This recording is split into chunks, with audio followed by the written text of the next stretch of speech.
તમને એક થોડી પોઝિટિવિટી દેખાશે જે રીતના એમને સબસિડરી કંપનીના જે નોર્ધન સાઇડમાં જે નોર્ધન કોલ ફિલ્ડ્સમાં પ્રાઇસીસ પર ટન ઇન્ક્રીઝ કર્યા છે, 300 રૂપિયાથી ઇન્ક્રીઝ કર્યા છે કોલ ઇન્ડિયામાં.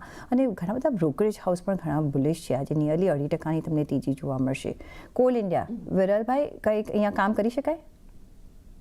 ઓવરઓલ અગર આપણે એનો કોલ ઇન્ડિયાનો ચાર્ટ જોઈએ તો આપણે જોયા હતા કે 6 મહિના પહેલા ઓલમોસ્ટ અરાઉન્ડ 520 ના આસપાસના આવી છે. ત્યારથી ઘટાડામાં ઓલમોસ્ટ આપણને ઉપરથી 40% જેટલો આપણે કરેક્શન જોઈ લીધું છે. લોઅર ટોપ લોઅર બોટમનું પેટર્ન પણ ફોર્મેશન થઈ ગયું હતું ને છેલ્લા 15-20 દિવસથી આપણે નીચેની બાજુમાં જોઈએ તો સારું કોન્સલેશન્સ પછી આજે વોલ્યુમ સાથે આપણને બ્રેકઆઉટ જોવા મળે છે. સાથે એના જો 20 ડીએમ અને 50 ડીએમ હતા એના ઉપર અત્યારે ટ્રેડ કરે છે. એટલે ઓવરઓલ કાઉન્ટ અહીંયા સારું દેખાઈ રહ્યું છે અને મને લાગે છે જ્યારે પણ ઉપરમાં ફરીથી 385 ને આ બધા લેવલ્સ ક્રોસ કરશે પછી આપણને મુવમેન્ટ સારી એવી જોવા મળી શકશે ને ઉપરમાં આપણને 420 થી 450 ના લેવલ શોર્ટ ટુ મીડિયમ ટર્મમાં જોવા મળી શકશે. ઓવરઓલ લોંગ ટર્મ માટે પણ કોને અગર બાય કરવો હોય તો આ લેવલ સારા દેખાઈ રહ્યા છે. ઉપરમાં મારા હિસાબે નેક્સ્ટ 2 to 3 યર્સમાં આપણને 550 થી 600 સુધીના લેવલ્સ પણ જોવા મળી શકે છે.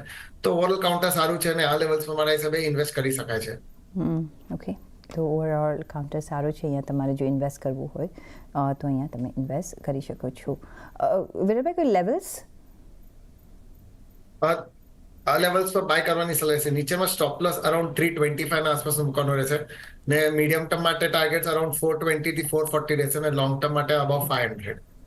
ઓકે, તો લોંગ ટર્મ માટે 500ના ટાર્ગેટ્સ, મીડિયમ ટર્મ માટે 420 થી 440ના ટાર્ગેટ્સ અને સ્ટોપ લોસ અહીંયા 325નો રાખીને તમે કોલ ઇન્ડિયામાં કામકાજ કરી શકો છો.